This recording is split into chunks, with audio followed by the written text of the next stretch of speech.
Cocopeat में लगे हुए प्लांट्स को उखाड़ना काफ़ी आसान होता है, लेकिन ये काम इतना ज़्यादा आसान होता है ये मुझे पहले नहीं पता था। तो ये देखिए, ये मैंने एक नर्सरी या फिर मैं आपको कहूँ कि एक प्लांट शॉप से मैंने ख़रीदा था और वहीं पे मैंने इसको लगवाया था। मैंने उनको बोला था कि आप अपने पास से इस प्लांट को मुझे गमले में लगा कर दे दीजिए, और उन्होंने मुझे कुछ इस तरीके से लगा कर दिया। और ये मुझे आज पता चला कि मेरा प्लांट इस तरीके से लगा हुआ है। इसको ऐसा लग रहा है जैसे ऊपर ऊपर से इसको ऐसे रख दिया गया हो, कोई भी आए उसको उठा के और जाता रहे। ऐसा सिर्फ इस प्लांट के साथ ही नहीं है, मैंने उसके साथ साथ ही दूसरा प्लांट भी लगवाया था और इसके साथ भी देखिए ऐसा ही है। और ये हम जो तीसरा और चौथा प्लांट है ये हम चेक करते हैं, सेम इसके साथ भी ऐसा ही है। और ये वाला प्लांट और हम देख लेते हैं, तो इस प्लांट के साथ भी ऐसा ही है। इसके अलावा मेरे पास एक छोटा सा प्लांट और है और ये भी मैंने वहीं से लगवाया था। सो ये उनकी बजाय अच्छे से लगा रखा है। इसकी मतलब जड़ की जो है सॉइल के साथ पकड़ है, और ये बिल्कुल ऐसे ऊपर ऊपर रखे हुए थे। सो मुझे थोड़ा सा डाउट हुआ कि हाँ इनमें कुछ प्रॉब्लम है, और जैसे मैंने चेक करके देखा तो मुझे मेरे प्लांट्स की ये हालत मिली। सो आज मैंने इसको ठीक करना चाहा। सो अगर आप भी किसी से इसी तरीके से प्लांट्स लगवा कर लाते हैं तो आप ज़रूर अपने प्लांट्स को चेक कर लीजिए कि वो ठीक से आपको लगा कर दिए गए हैं या नहीं, क्योंकि जो हमारे प्लांट्स हैं इस तरीके से कुछ टाइम के लिए तो चल पाते हैं, कुछ समय के लिए तो इन्हें कुछ भी नहीं होता, लेकिन बाद में जैसे जैसे मतलब ये प्लांट हमारे पुराने होते जाते हैं वैसे वैसे ये ख़राब होना स्टार्ट हो जाते हैं, पीले पड़ जाते हैं। तो इसमें इन्होंने वैसे तो कोकोपीट का, वर्मी कंपोस्ट का और गार्डन सॉइल का तीनों चीज़ों का मिक्स कर रखा है, लेकिन लगाते टाइम उन्होंने थोड़ी सी इसमें लापरवाही की है। तो इन प्लांट्स को काफ़ी सारे नामों से जाना जाता है वैसे तो। एक तो इसे पार्लर पाम कहा जाता है, दूसरा इसकी जो एरेका पाम की तरह पत्तियां होती हैं, जो एरेका पाम का प्लांट होता है उसकी भी कुछ इसी तरीके की पत्तियां होती हैं, और इस वजह से इसे मिनी फॉर्म भी कहा जाता है एरिका पाम की, या फिर मिनी एरिका पाम के नाम से भी इस प्लांट को जाना जाता है, या फिर इसे मिनी बैम्बू भी कहते हैं। काफ़ी सारे नाम हैं इस प्लांट के। ये एक एयर प्यूरिफाइंग प्लांट है, बहुत ही अच्छा है, और ये इंडोर प्लांट है। आउटडोर प्लांट ये बिल्कुल भी नहीं है, लेकिन इंडोर प्लांट्स को भी जैसे टाइम टाइम पर हमें धूप वगैरह दिखानी होती है, तो वो हमें थोड़ी थोड़ी इनको बीच में रिक्वायरमेंट के अकॉर्डिंग दिखानी चाहिए। दूसरा कि इन गमलों में जैसे कि कोकोपीट का इस्तेमाल कर रखा है, तो कोकोपीट से क्या होता है कि लंबे टाइम तक हमारे प्लांट्स को जो है पानी देने की ज़रूरत नहीं पड़ती, क्योंकि कोकोपीट से क्या होता है कि इसको भिगो कर लगाया जाता है। कोकोपीट को कभी भी डायरेक्ट सूखा जो है इस्तेमाल नहीं किया जाता, पहले इसको अच्छे से भिगोया जाता है और तब निचोड़ करके इसको इस्तेमाल किया जाता है।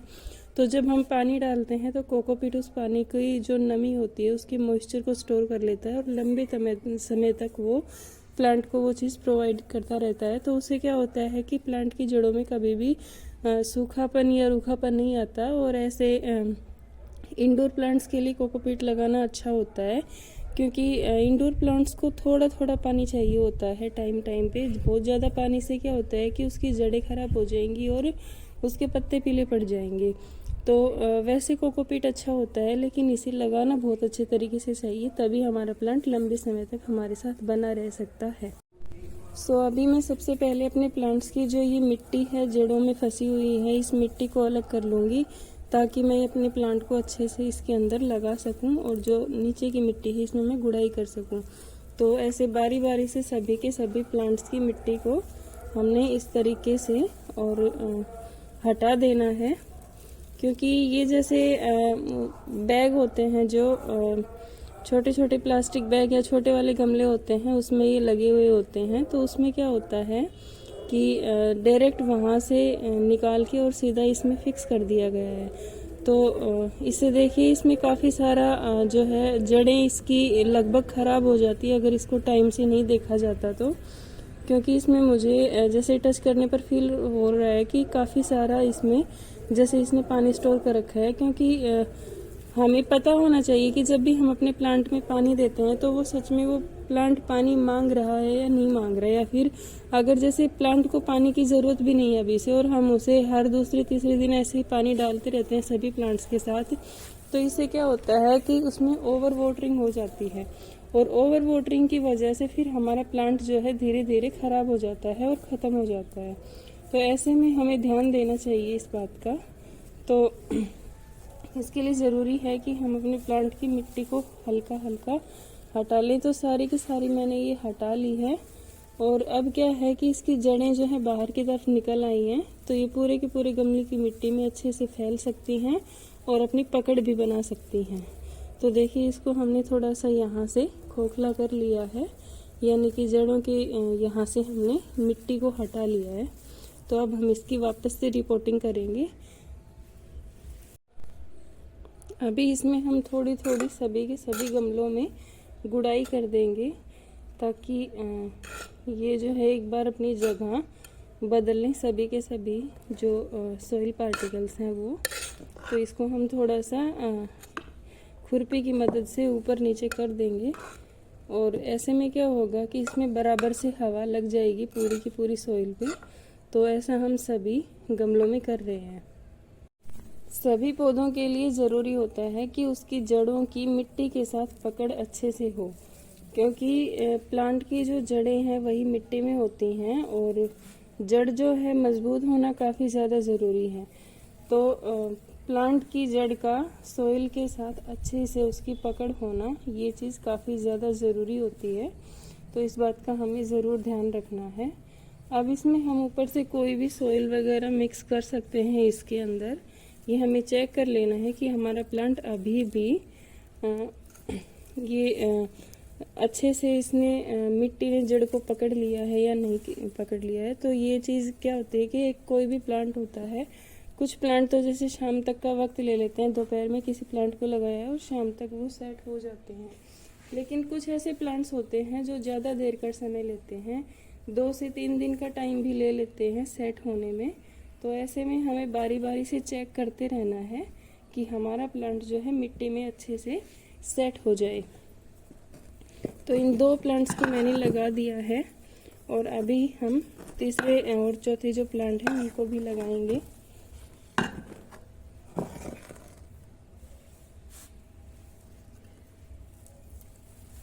और फिर हम इसके अंदर वाटरिंग करेंगे। तो देखिए वाटरिंग करना भी प्लांट्स में ज़रूरी होता है, लेकिन हमने किस तरीके की सोइल इस्तेमाल कर रखी है हमारे प्लांट्स में, उस चीज़ का भी हमें हिसाब किताब देखना पड़ता है और तब हम अपने प्लांट में अच्छे से वाटरिंग कर पाते हैं कि ये इस चीज़ की मिलावट से और हमें इतना पानी देने की ज़रूरत है।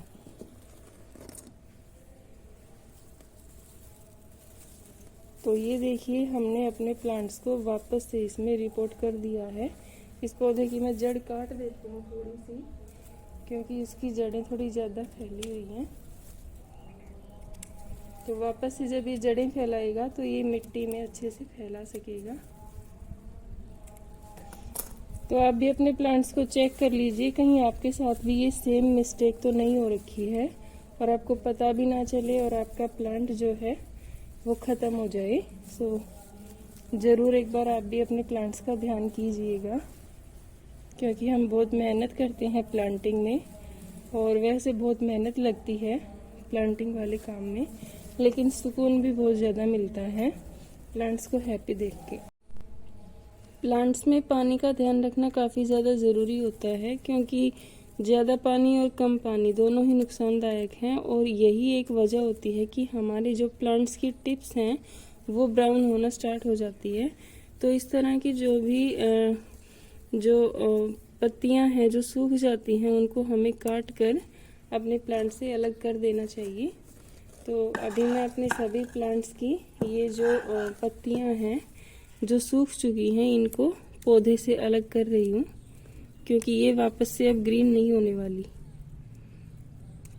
और नई जो पत्तियां हैं उनको अच्छे से पोषण मिल सके, अच्छे से उनको न्यूट्रिशन मिल सके, इसके लिए ज़रूरी है कि हम इन्हें हटा दें। मैंने अपने प्लांट्स की वापस से रिपोर्टिंग कर दी है और इसमें मैंने जो थोड़ी थोड़ी सॉइल भी इसमें मिक्स की है। अगर ज़रूरत पड़ी तो मैं इसमें और भी ज़्यादा सॉइल मिक्स कर सकती हूँ। देखिए, सॉइल का और कोकोपीट का और खाद का ये एक रेशियो होता है। जब भी हम किसी प्लांट को लगाते हैं, मान लीजिए हम सॉइल कम डालते हैं और कोकोपीट ज़्यादा ऐड कर देते हैं, तो वो गलत है। हमें हर चीज़ उसकी रिक्वायरमेंट के अकॉर्डिंग हमारे प्लांट को ज़रूर देनी चाहिए, क्योंकि सॉइल भी हमारे प्लांट के लिए ज़रूरी होती है। ऐसा नहीं करना चाहिए कि हम ओनली कोकोपीट में ही अपने प्लांट को लगा दें। सभी न्यूट्रिएंट्स का हमें ध्यान रखना चाहिए, क्योंकि प्लांट को बढ़ने के लिए सभी चीज़ों की ज़रूरत होती है। और जब सभी चीज़ें इसे अच्छे से मिलती हैं, इसके जो रिक्वायरमेंट के अकॉर्डिंग मिलती हैं, तभी हमारा प्लांट अच्छे से ग्रो कर पाता है। अभी मैं करूँगी इनमें वाटरिंग। तो सबसे पहले इसकी पत्तियों को साफ़ करना काफ़ी ज़्यादा ज़रूरी है। ये जो इंडोर प्लांट है, इनकी पत्तियों को हम वैसे डेली साफ़ नहीं कर सकते, क्योंकि कई बार क्या होता है कि हमारे जो फर्नीचर वगैरह का बार बार पानी लगने से उनके ऊपर और ख़राब होने का डर रहता है। जैसे लकड़ी के फर्नीचर पे जैसे प्लाई वगैरह होती है, सनमाइका होती है, उसे ख़राब होने के उसके चांसेस बढ़ जाते हैं अगर हम उसमें डेली इस तरीके से स्प्रे करते हैं। तो हमारे प्लांट के लिए ज़रूरी है कि हम उसे बाहर रख के फर्श पे और अच्छे से उसे साफ़ करें। तो समय समय पर हमें अपने प्लांट की पत्तियों को ज़रूर साफ़ करते रहना चाहिए, क्योंकि इससे भी हमारे प्लांट की ग्रोथ में काफ़ी हेल्प मिलती है और पौधा भी इससे खुश होता है। तो ये सभी के सभी प्लांट्स में हम स्प्रे कर देंगे। तो अभी हमने प्लांट से डस्ट भी साफ़ कर दिया है और जो है इसमें वाटरिंग भी कर दी है। तो पानी इसमें कम कम डालना है, जैसे मैंने आपको बताया, क्योंकि ये इंडोर प्लांट हैं। इस वाले जो प्लांट को मैंने टेबल पे रखा हुआ है, और ये जो बाकी के 4 पौधे हैं, इनका जो पॉट साइज़ थोड़ा बड़ा है, ये मैंने बाहर स्टेयर्स पे रखे हुए हैं। ये प्लांट्स काफ़ी प्यारे लगते हैं और इसका प्राइस जो है, मैं ये नहीं कहूँगी कि बहुत ही लो प्राइस की हैं, लेकिन अलग अलग जगह पे इनके अलग अलग रेट होते हैं। कहीं पे ये 200 रुपये में मिल जाता है, कहीं पे 250 में और कहीं पर 300 में। वो जगह का फ़र्क है, लेकिन 10-20 रुपये में आने वाले पौधे ये नहीं हैं। इनकी जो केयर है वो बिल्कुल एरिका पाम की तरह ही होती है। जैसे एरिका पाम होता है वो बड़ा होता है, उसकी पत्तियां बड़ी होती हैं साइज़ में, लेकिन इसी तरीके की होती हैं। इसे साल में आप 2 से 3 बार फर्टिलाइज़ कर सकते हैं। और आप इन्हें लाना चाहते हैं तो अभी जैसे फरवरी का टाइम है, आप इसमें ला सकते हैं, या मानसून के समय में भी, या फिर मैं कहूँ तो नवंबर तक आप इसे बिल्कुल कहीं पर भी ला सकते हैं। और विंटर्स में आपको इसको मॉर्निंग सनलाइट जो होती है, या फिर नून की हल्की हल्की सनलाइट इसको दिखानी होती है। लेकिन जो समर सीज़न होता है, गर्मियों के मौसम में, आप इसे सिर्फ सुबह की धूप दिखाइए, और दोपहर की जो धूप है वो आपको इसे ज़्यादा नहीं दिखानी है। वैसे ये प्लांट काफ़ी अच्छे होते हैं, इनकी रूट्स बाउंड होती हैं, और काफ़ी सारे जो हैं, एक प्लांट से काफ़ी सारे प्लांट्स हमें मिल जाते हैं। इसकी रूट्स जो होती हैं डेवलप होती हैं, इसी में से छोटे छोटे इसके पप्स निकलते हैं, यानी छोटे बेबी प्लांट्स निकलते हैं, और उसी से इसमें नए प्लांट्स बन जाते हैं। जैसे कि ये देखिए, इस वाले प्लांट में निकली हुई है, इस तरीके से इसमें पत्तियाँ निकल आती हैं, और इनको हम सेपरेट करके एक नया प्लांट बना सकते हैं। ये होता है इसका प्रोपेगेशन। हाइट इनकी ज़्यादा नहीं जाती है, बस इतने ही रहते हैं छोटे छोटे ये, और रखे हुए भी काफ़ी प्यारे लगते हैं। ग्रीन कलर इनका बहुत ही सुंदर लगता है। आई होप आपको ये वीडियो पसंद आया होगा, एंड पसंद आया है देन प्लीज़ लाइक कीजिए और मेरे चैनल को सब्सक्राइब कीजिए। मिलते हैं नेक्स्ट वीडियो में, तब तक के लिए bye bye, take care, stay happy and healthy. Thank you.